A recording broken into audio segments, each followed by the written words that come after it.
সুপ্রিয় দর্শক সবাইকে স্বাগত জানাচ্ছি মাই টিভি রমজানুর স্বাস্থ্য অনুষ্ঠানে প্রেজেন্ট বাই বিকন ফার্মাসিউটিক্যালস। সঙ্গে রয়েছি আমি ডাক্তার অমিতা হাসান। আমাদের আজকের অতিথি ডাক্তার সাইফুল আলম, একজন clinical and radiation oncologist, national institute of cancer and research hospitals. আপনাকে স্বাগত আমাদের অনুষ্ঠানে। জি, অসংখ্য ধন্যবাদ আপনাকে। আমরা আসলে আজকে যে বিষয়টি নিয়ে আলোচনা করতে চাই সেটি হচ্ছে যে ক্যান্সার রোগীদের একটি গুরুত্বপূর্ণ অংশ রয়েছে কেমোথেরাপি এবং রেডিওথেরাপি। কখন আসলে এর প্রয়োজন রয়েছে, কখন এটি দিতে হবে এবং এটি নিয়ে মানুষের যে ভয় রয়েছে সে বিষয়গুলো নিয়ে আজকে বিস্তারিত কথা বলতে চাই। প্রথমে আপনার কাছে আমার প্রশ্ন হচ্ছে যে কখন একজন ক্যান্সার রোগীকে আপনারা কেমোথেরাপি বা রেডিওথেরাপির জন্য অ্যাডভাইস করে থাকেন? আচ্ছা, ক্যান্সার রোগীর যে ধরনের চিকিৎসাগুলো রয়েছে, যেমন অপারেশন, কেমোথেরাপি, রেডিওথেরাপি, আসলে এক এক সাইট অনুযায়ী আসলে এদের প্রয়োজনীয়তা এক এক রকম আসলে। তো আমরা যদি একটু মোটা দাগে বলতে চাই তাহলে আমরা অপারেশনের পরে কিছু পেশেন্টের কেমোথেরাপির প্রয়োজন হয়। যে আমরা বলি যে মাইক্রোস্কোপিক কোনো ডিজিজ যদি থেকে থাকে সেইটা রিমুভ করার জন্য আমরা কেমোথেরাপি দিয়ে থাকি। এটাকে আমরা বলি অ্যাডজুভেন্ট কেমোথেরাপি। কিছু ক্ষেত্রে আমরা কেমোথেরাপি দিয়ে থাকি আসলে টিউমারটাকে ছোট করার জন্য।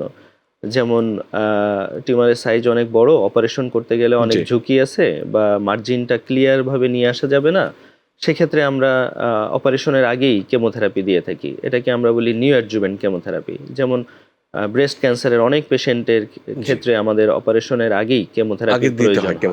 এক্স্যাক্টলি। কেমোথেরাপি কি সকল ক্যান্সার পেশেন্টের জন্য প্রযোজ্য? মানে বেশিরভাগ ক্ষেত্রে দেখা যায় যে ক্যান্সার অপারেশন হয়ে গেল কিন্তু বাধ্যতামূলকভাবে তাকে না, এভাবে আসলে ঢালাওভাবে সব রোগীকে কেমোথেরাপি দেওয়ার প্রয়োজন নাই। বিশেষ করে যাদের আর্লি স্টেজ ক্যান্সার, যাদের অপারেশনের পরে অন্য কোনো হাই রিস্ক ফিচার নাই, তার অপারেশনের মার্জিনটা অত্যন্ত সুন্দরভাবে বের করে আনা হয়েছে এবং পরবর্তীতে তার রিকারেন্স হওয়ার কোনো সম্ভাবনা নাই, কোনো ডিস্টেন্ট কোনো মেটাস্টাসিস নাই, এবং আমরা ওই যে বায়োপসি করতে দেই আমরা অপারেশনের পরে, বায়োপসির পরে যে হিস্টোপ্যাথোলজি রিপোর্ট আসে সেখানে আমরা অনেকগুলো পয়েন্ট দেখি যে তার আসলে লিফ নোড কয়টা ডিসেকশন করা হয়েছে, তার ভাস্কুলার কোনো ইনভেশন ছিল কিনা, বা তার নিউরাল বা নার্ভের কোনো ইনভলভমেন্ট ছিল কিনা, বা মার্জিনটা কতটুকু ক্লোজ ছিল, অনেকগুলো রিস্ক ফ্যাক্টর।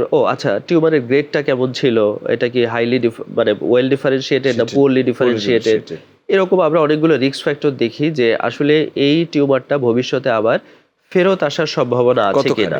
যদি সেরকম কোনো হাই রিস্ক ফিচার না থাকে, একদম আর্লি স্টেজ ক্যান্সার হয়, সেক্ষেত্রে অপারেশনই যথেষ্ট অনেক ক্ষেত্রে। সেক্ষেত্রে হয়তো কেমোথেরাপি নাও লাগতে পারে। আচ্ছা, কেমোথেরাপির ক্ষেত্রে পরবর্তী যে একটি ভয় মানুষের মধ্যে কাজ করে যে কেমোথেরাপি দিলে নানান রকম কমপ্লিকেশন বা জটিলতা তৈরি হয়। অনেকে বলেন চুল পড়ে যেতে পারে, আমি আরো শরীর অসুস্থ যেতে পারে, আমি হাঁটা চলা বন্ধ হয়ে যেতে পারে। এই কারণে অনেকে যা আছে আমি এটা নিয়েই থাকবো, কেমোথেরাপি দিব না, এরকম ডিনায়ালও অনেকের মধ্যে আসে। এই জায়গাটিকে আসলে কিভাবে ব্যাখ্যা করেন? হ্যাঁ, আসলে দেখেন, সব ওষুধেরই কিন্তু পার্শ্ব প্রতিক্রিয়া আছে। আপনি জানেন যে প্যারাসিটামল আমরা যেটা জ্বর হলে খাচ্ছি, এটারও কিন্তু অনেক সাইড ইফেক্ট আছে। সুতরাং আমরা যে কোনো সাবস্টেন্স আমরা ফরেন বডি শরীরে ঢুকালে তার একটা সাইড ইফেক্ট থাকতেই পারে। আমাদের কেমোথেরাপির প্রত্যেকটা ওষুধেরই কম বেশি পার্শ্ব প্রতিক্রিয়া আছে। যেমন আপনি যেটা বললেন, চুল পড়ে যেতে পারে, বমি হতে পারে, খাওয়া দাওয়ায় অরুচি হতে পারে। তো আসলে এইগুলা আমরা যদি কস্ট বেনিফিট রেশিও হিসাব করি, যে আসলে আপনি যদি ক্যান্সারের চিকিৎসা না নেন, রোগটা তো আরো বাড়তে পারে, আপনাকে আরো দুর্বল করে দিতে পারে। কিন্তু সাময়িক যদি আপনি কেমোথেরাপি নিয়ে আপনার কিছুটা খাবারে অনীহা হয়, কিছুটা দুর্বলতা আসে, কিন্তু কেমোথেরাপি শেষ হয়ে গেলে তো আপনি আবার রিকভার করতে পারবেন, আপনার রোগটাও নির্মূল হলো এবং আপনি আবার পুরোপুরি আগের মতো স্বাস্থ্যে ফিরে আসতে পারবেন। সেক্ষেত্রে আপনি যদি এই রিস্ক বেনিফিট হিসাবটা দেখেন, সেক্ষেত্রে অবশ্যই আপনাকে কেমোথেরাপি না নিয়ে বিকল্প কিছু নেই। এটা একটা ইস্যু। আরেকটা যেটা আমি বলতে চাই সেটা হলো এই সাইড ইফেক্টগুলো যাতে কম হয় বা না হয়, সেজন্য কিন্তু আমরা সাপোর্টিভ যে ড্রাগগুলা বা যে মেডিসিনগুলা, বমির ওষুধ বা তার খাওয়ার রুচির ওষুধ বলেন, এগুলো আমরা দিতে পারি। কিন্তু চুল পড়াটা আসলে বন্ধ করাটা একটু ডিফিকাল্ট। বলা হয় যে কিছু কিছু থেরাপি আছে, যেমন আপনি যদি হাইপোথার্মিয়া দেন, বরফ দেন মাথায়, অথবা কিছু মেডিকেশন আছে যেগুলো আসলে বাংলাদেশে কেন সারা বিশ্বেই এখনো অতটা ডেভেলপড হয়ে পারে নাই, সেগুলো আসলে একদম আপনি চাইলেই মানে বন্ধ করা যায় না। যেমন বমিটা আমরা বন্ধ করতে পারি, তবে এক্ষেত্রে আসার কথা হলো কেমোথেরাপি শেষ হয়ে যাওয়ার 3 থেকে 6 মাসের মধ্যে আবার পুনরায় চুল গজাতে পারে। এটি খুব গুরুত্বপূর্ণ। এটি একটি আশার বাণী যে না, তাকে আশ্বস্ত করলে যে আপনার চুলটি আবার পুনরায় আসবে বা গজাবে। এক্স্যাক্টলি। আরেকটা ইস্যু হলো যে সবার রোগ প্রতিরোধ ক্ষমতা আসলে এক এক রকম, সমান নয়। সুতরাং কার কি পার্শ্ব প্রতিক্রিয়া হবে এটা আসলে আগে থেকে প্রেডিক্ট করা মুশকিল। আমরা অনেক পেশেন্ট পেয়েছি যারা আসলে বমি হয়ই নাই কখনো পুরো পিরিয়ডে। ডক্টর সাইফুল, কেমোথেরাপি নিয়ে আরো অনেক ভ্রান্ত ধারণা রয়েছে মানুষের মনে, যে সেটি কতদিন আসলে বলে যে অনেকে দীর্ঘ সময় কেমোথেরাপি চলবে কিনা, অথবা এটা আর্থিক একটি ব্যাপার এর সাথে যুক্ত, যে অনেক ফিনান্সিয়াল ক্যাপাসিটি যদি কারো না থাকে তাহলে তার পক্ষে মাঝপথে যে থেমে যাওয়াটা কিন্তু আরো কারো ক্ষেত্রে বিপজ্জনক হয়। এই বিষয়টাকে আসলে কিভাবে কাউন্সেলিং করেন আপনারা? আসলে ওই যে আপনি আলোচনার শুরুতেই বলেছিলেন যে আসলে এক এক ডিজিজের প্রোটোকলটা এক এক রকম। কারো দেখা যায় 4 সাইকেল কেমোথেরাপি লাগছে, কারো 6 সাইকেল লাগছে, কারো 8 সাইকেল কেমোথেরাপি লাগছে। আবার এমনও রোগ আছে যার আসলে 17 সাইকেল কেমোথেরাপি লাগছে দীর্ঘ সময়, যেমন ইউইং সার্কোমা আমরা বলি, যে এটা প্রায় 1 বছর কেমোথেরাপি লাগে। আবার ব্রেস্ট ক্যান্সারের একটা পেশেন্ট যারা HER2 পজিটিভ আমরা বলি, তাদের ক্ষেত্রে একটা ট্রাস্টজুমাব নামে আমরা একটা ওষুধ দিয়ে থাকি, এটাও প্রায় 17টা সাইকেল ওনাকে দিতে হয়। তো এটা একটা দীর্ঘমেয়াদী চিকিৎসা অনেক সময় হয়ে যায়, কিন্তু সব রোগের ক্ষেত্রে আসলে এত লম্বা চিকিৎসা না। হ্যাঁ, 6 সাইকেল কেমোথেরাপি আপনি যদি 3 সপ্তাহ পর পর দেন, 5.5 মাস বা 5 মাসের মধ্যেই মোটামুটি কমপ্লিট হয়ে যায় কেমোথেরাপিটা। আরেকটা ইস্যু যেটা বললেন আসলে কস্টের ব্যাপারটা, তো আসলে জীবনযাত্রার মান উন্নয়নের সাথে সাথে আসলে সবকিছুর এক্সপেন্স তো বেড়ে যাচ্ছে আমাদের, সেই অনুযায়ী তারই একটা অংশ হিসেবে কিন্তু ওষুধের কষ্ট অনেক বেড়ে যাচ্ছে আমাদের। আমরা যদি পার্শ্ববর্তী দেশের তুলনায় চিন্তা করি, আমাদের অনেক পেশেন্ট কমপ্লেইন করে যে ওখানে ওষুধ অনেক চিপ, রাদার আমাদের দেশের ওষুধগুলো অনেক কস্টলি। তো এটা ফার্মাসিউটিক্যাল কোম্পানিগুলো আমার থেকে আরো ভালো বুঝছে, তো তারা চেষ্টা করছে আসলে প্রাইসগুলা কমিয়ে আনার জন্য। এবং আমি যতদূর জানি আমাদের একটা সময় ছিল যে খুব কম 1-2টা কোম্পানি, বিকন ফার্মাসিউটিক্যাল বা 1টা বা 2টা কোম্পানির ওষুধ ছিল, কিন্তু মার্কেটে এখন আরো অনেক ফার্মাসিউটিক্যাল কোম্পানি, তার একটা কম্পিটিটিভ পর্যায়ে চলে আসছে। সুতরাং সবাই চাচ্ছে যে কম প্রাইসে কিভাবে একটা ভালো মানের ওষুধ দিয়ে পেশেন্টদেরকে ইমপ্রুভ করা যায়। তো আগে আমরা দেখেছি যে ওষুধগুলো 50-60 হাজার টাকায় কেনা লাগতো একটা পেশেন্টকে, সেই ওষুধগুলো এখন 30-25 এই রেঞ্জে চলে এসেছে, কমে কম্পিটিটিভ মার্কেটে, এবং মানুষেরও আসলে সুবিধা হয়েছে, তারাও এগিয়ে এসেছে। তবে আরেকটা বিষয় একটু পরিষ্কার করে দিতে চাই, সেটা হলো যে আগে ইমিউনোথেরাপিটা যেমন আবিষ্কৃত হয়েছে খুব রিসেন্টলি, আমাদের দেশে এটা অ্যাভেলেবেল হয়েছেও রিসেন্টলি, তো এইগুলার কস্ট এখনো বেশ নাগালের বাইরে। আসলে মধ্যবিত্ত বা নিম্নবিত্ত পরিবারের পক্ষে এই কস্ট গুলো বিয়ার করাটা একটু ডিফিকাল্ট, কঠিন হয়ে থাকে। সেক্ষেত্রে আসলে মানে বেসরকারি এবং সরকারি বা প্রাইভেট এবং সরকারি দুটিরই আসলে খুব গুরুত্বপূর্ণ ভূমিকা রয়েছে ডেফিনেটলি। এবং সরকারি জায়গায় তো অনেক বেশি রোগীর চাপ রয়েছে। আপনি জেনে খুশি হবেন যে আমাদের জাতীয় ক্যান্সার গবেষণা ইনস্টিটিউট ও হাসপাতালে অনেক কেমোথেরাপির ওষুধ ফ্রি থাকে। ইভেন এই যে 70,000-60,000 টাকার ওষুধও আমাদের পেশেন্টরা অনেক সময় ফ্রি পেয়ে থাকেন যখন সাপ্লাইটা অ্যাভেলেবেল থাকে। রেডিওথেরাপির যেটা সেটআপ দরকার সেটি কিন্তু আসলে একটু ব্যয়বহুল এবং লিমিটেড, সব জায়গায় আসলে পাওয়া। রেডিওথেরাপির বিষয়টা আমাদেরকে একটু বলুন, যে কখন রেডিওথেরাপির প্রয়োজন হয়, মানে কোন রোগীর কি উভয়টি প্রয়োজন হতে পারে একই সঙ্গে, কেমোথেরাপি রেডিওথেরাপি, অথবা রেডিওথেরাপি কখন প্রয়োজন হয়?